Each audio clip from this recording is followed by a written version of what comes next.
Good morning students, 8th standard, subject science, microorganisms, friends and foe. So in the last class we have seen the medicinal use of a microorganisms and commercial use of a microorganisms. So in today's class let us know about the vaccine. So what do you mean by vaccine? The medicine that trains the body immune system is called the vaccine. What does it does? It trains the immunity system of a body. So we know that prevention is better than cure. It means we have to prevent the diseases before it enters our body. Okay. So the body produces the antibodies to fight the diseases which are produced by the microbes. So these antibodies, they protect us from the microbes. These antibodies, they remain in our body and they protect from disease causing microbes. See, here are the examples which can be cured by vaccine.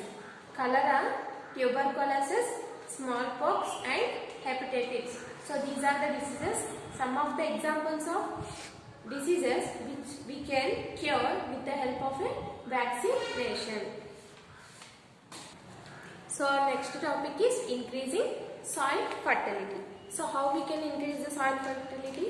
There is a bacteria, there are some bacteria which fix the nitrogen from the atmosphere to enrich the soil fertility and increase its fertility with the help of a nitrogen.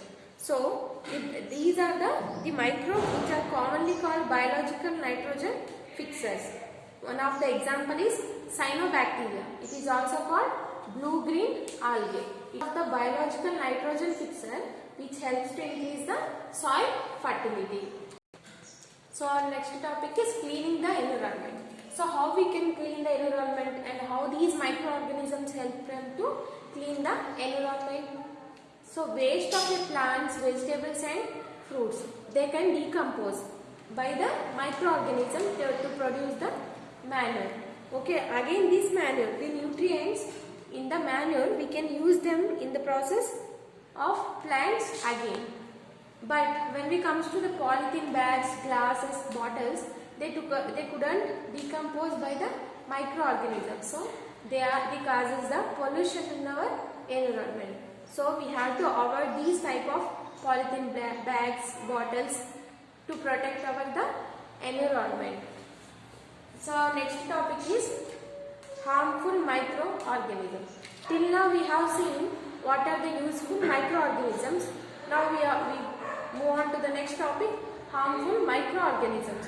What do you mean by these harmful microorganisms? They causes the diseases in the human beings, plants and animals.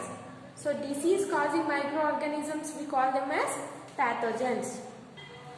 So these pathogens, how they enter our body? They enter our body through air, that is polluted air, contaminated water and food. Through air, water and food, they enter our body and they cause us the diseases. Next one is communicable diseases. What do you mean by communicable diseases? The microbial diseases that can spread from infected person to a healthy person. They are called the communicable diseases. Some of the examples are cholera and cold. These are the diseases we can spread through air, water and food. So how they spread from, we know that they spread from air and water and food. But what are the carriers? Insects and animals, they act as a carriers. It means they carry the diseases from these contaminated food, air and water to the human beings. Okay, one of the example is housefly. So what does this housefly do? It sits on the garbage and animal excreta and again it comes and sits on our food. So here contamination of food happens. Therefore, they spread the diseases. And how we can protect our food from these housefly? We have to cover our food. Okay, and the next example is Anopheles mosquito. This mosquito, it spreads the disease of malaria. And next one, female Aedes mosquito. It spreads the diseases of a dengue virus. These Anopheles mosquito and female Aedes mosquito, they carry the microbes which causes malaria and dengue virus. So how we can stop them?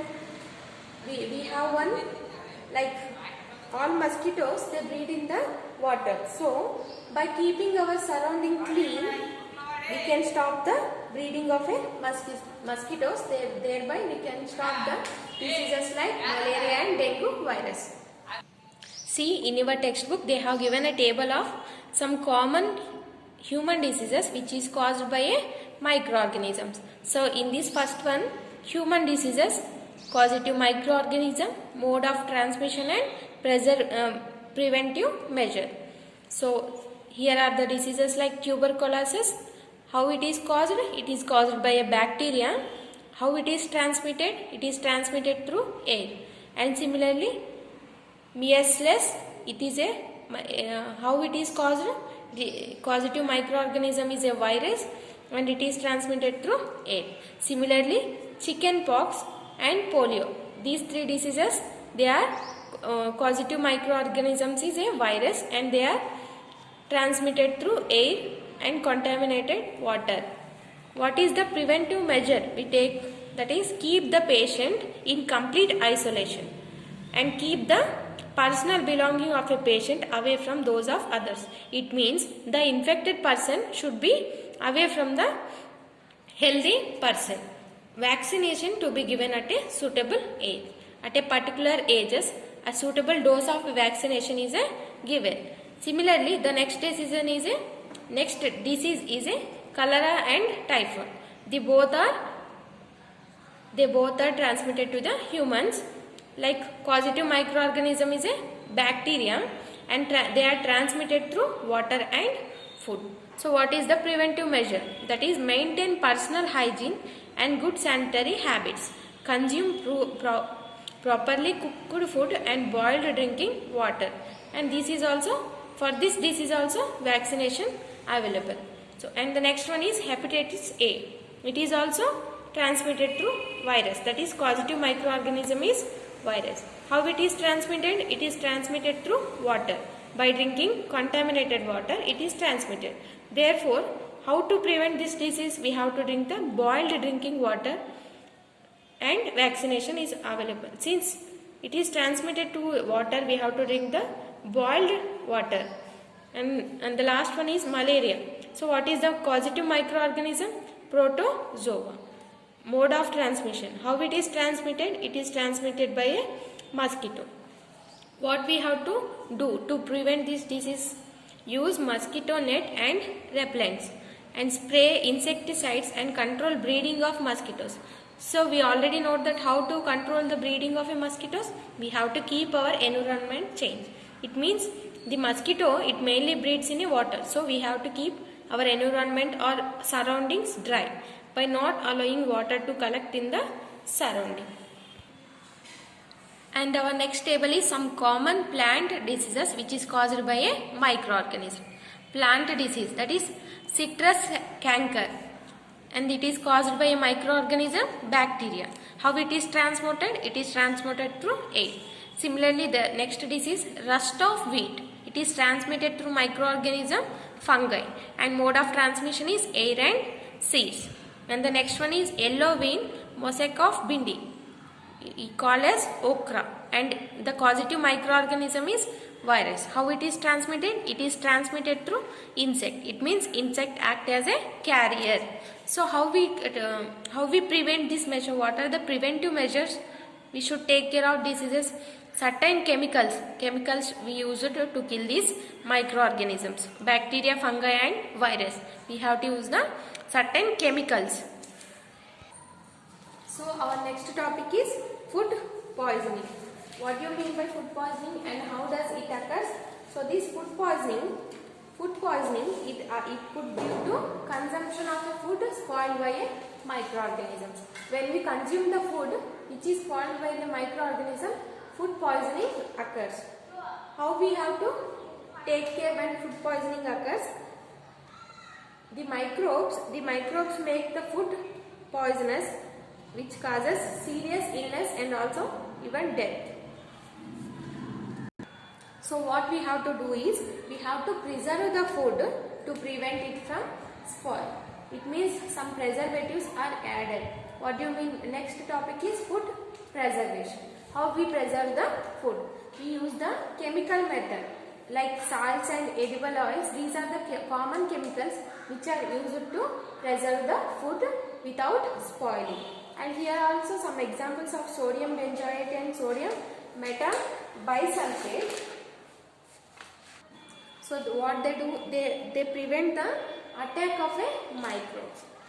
And the next one, preservation by common salt. How we preserve with using the common salt.